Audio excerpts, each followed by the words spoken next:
What's up, everybody, and welcome back to All the Things Sword of Truth, the drenched in alcohol reread of the Sword of Truth series by Terry Goodkind. I'm Nate. And I'm Jade. And this week we're going to be getting into Chapter 14 of Wizard's First Rule. Yeah, we are. How you doing, JD? I'm doing pretty awesome. How about you?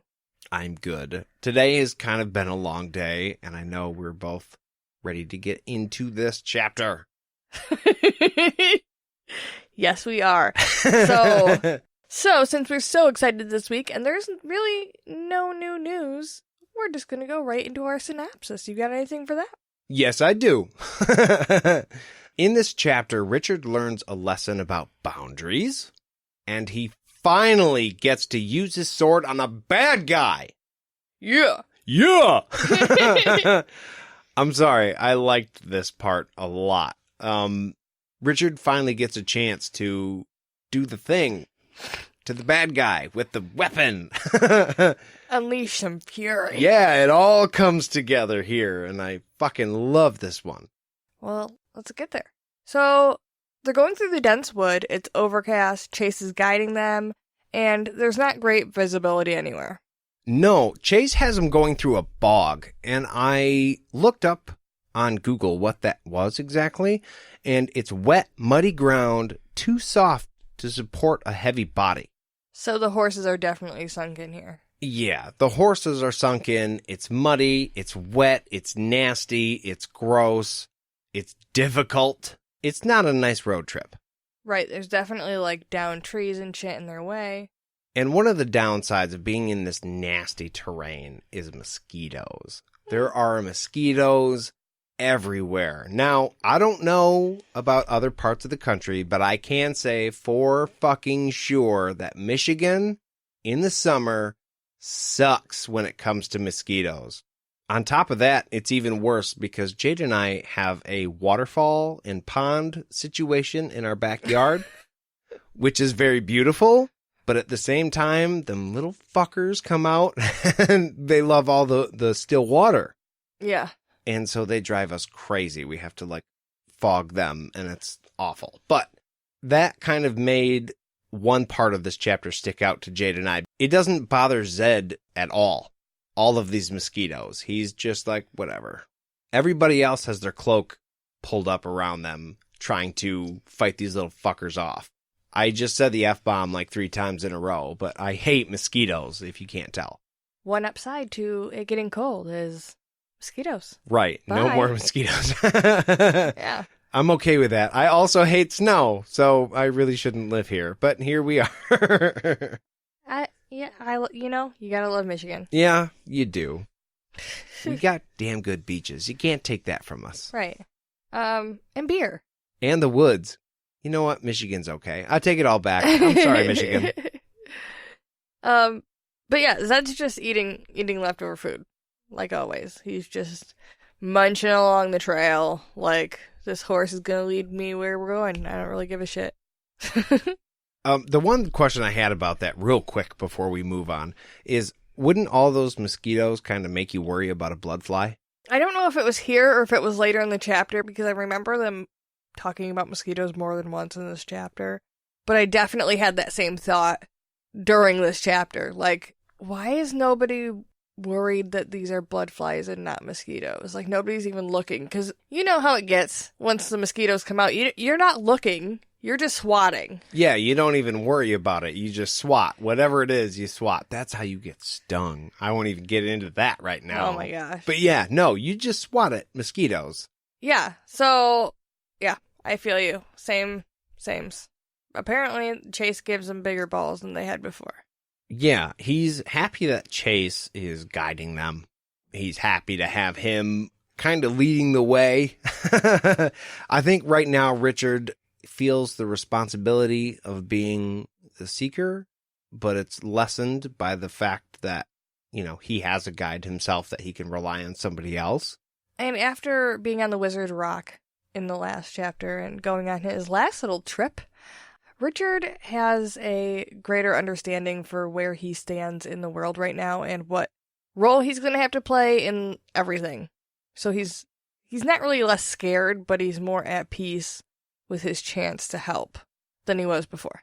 I think he knows that it's for a good cause. And really, if you get down to the brass tacks of it, he knows that if he is going to die, it's going to be for a good reason. Right. And nobody likes dying. It's terrifying. But if you're going to go down, at least you're going down in history on the right side of things. Like, you weren't the bad guy. Right. And because he's not a bad guy, as he's looking at Kaylin, because obviously this dude's crushing hard, but because he's not a bad guy, instead of having all of the impure thoughts that we've been joking about him having up until this point, he's looking over at Kaylin and he's thinking to himself, man, you know what I'd like to do with you? I'd like to take you back to Westland to show you all the little places that I found that are beautiful to me and just share that scenery with you in a real special way. Totally 100% gentlemanly. Just wants to get her some lunch, take her shopping, keep her safe. Right. But he definitely was still watching her ride that horse pretty intently. So although he was being gentlemanly, I'm sure he was also like, hey. Oh, yeah, no doubt. At this point, Chase puts his hand up and he's like, this is the place. In the middle of a dried up fucking bog. Richard's like, I don't see a boundary anywhere. Chase is like, it's here. That's when he gets off of his horse and he starts to walk towards nothing. And as he walks forward, a green light starts pushing in on him, kind of like green glass. It's ethereal. I think that's the word I'm looking for. Yeah. It just forms around him from nowhere. And Richard is seeing this for the first time. This invisible, not invisible wall that his friend is half sinking into. Then he starts to walk back out of it, and this weird green wall kind of disappears, and Chase is in his element right now. Like, see, Richard? Here's this magic invisible thing you've never seen before. Aren't you impressed with my knowledge? And Richard's like, wait, that's it? That's a fucking boundary? We came all this way and it's just some green shimmery light? And my initial thought was you would think that there would be some other warning here before the boundary. Like, hey, fucker, maybe you're getting close. But then I realized that this is the warning. And Chase demonstrates it by grabbing a stick and shoving it into the boundary. It kind of reminded me of, you know, when you're a kid. Like, oh man, look at that thing. Well, let's poke it with a stick and see what happens. Yeah. Let's shove shit into the fan and see if it really does break off or what happens. Is it going to break our finger or what? Is it going to cut it off? Maybe. I feel like it's just so weird that Richard grew up knowing the boundary was there, not being taught anything about it in school, not really being... All he's known about the boundary is that there's boundary wardens, apparently. And he's never, even as a annoying little teenager, gone to seek it out and fuck with it. It's just weird to me. It's just been a part of life that all of the Westlanders have just come to accept, and they just leave it be, and that's just the way it is. But, well, when you think about it, that's what they're there for. They don't want anything to do with magic.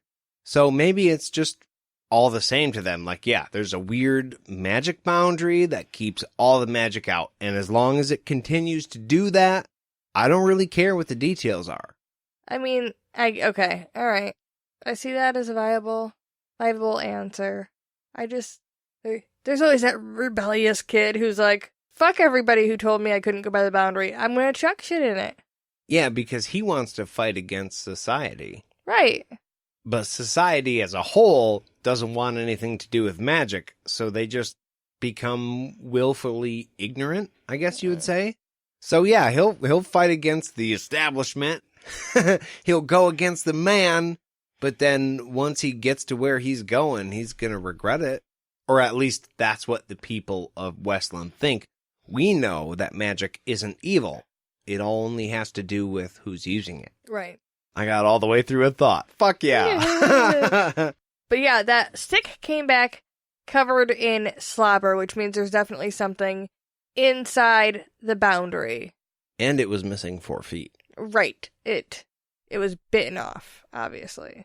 And he's just grinning like, hey, see? Heart hounds. Wait, they're right there? Yeah. And it never goes into detail about that. Richard never asks, so you're telling us that the heart hounds are like 10 feet that way. I just can't see it. It's invisible. Yeah. I think they would want to know about that. He never explained, like, okay, there's this weird green light, but if you do take 3 steps that way, you're dead. Obviously, they don't want to walk into the boundary. They know that's not good. But they're in the middle of nowhere, and all of a sudden, here's a green light, and Chase isn't really being forthright with the information that, like, walk past there and you die. He had to show Richard. And this is where he also doesn't... I mean, it all kind of blends together. He tells them they have to get to the swamp in this episode, but he doesn't tell them why, like, what the big deal is. When, I mean, piecing things together, it's because the heart hounds are right fucking there, and apparently the dark lets them out. Yeah, and if the dark lets them out, you have a big, big problem. Why are we hanging out here? Yeah, let's fucking haul ass. So while Chase is kind of showing off how the boundary works, Zed is bored, obviously.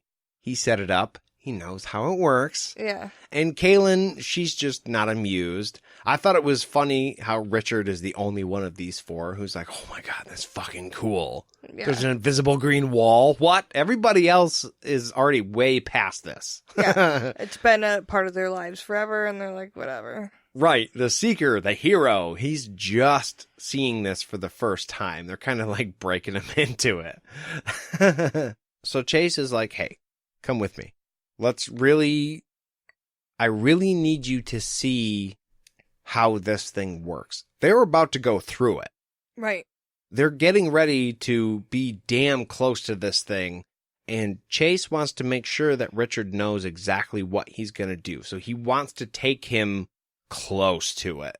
Way closer than probably they should, but he needs to know. And real quick, when I read this book the first time, I didn't realize what was happening here. I didn't have a proper view of what the boundary actually was. The green light is the warning. And as you get closer to the absolute do not go any further than this point spot, the wall becomes almost pond-like. Like it's water. You can see past the surface of the water. Yeah. You can see into the world of the dead at that point. Until then, it's only just green.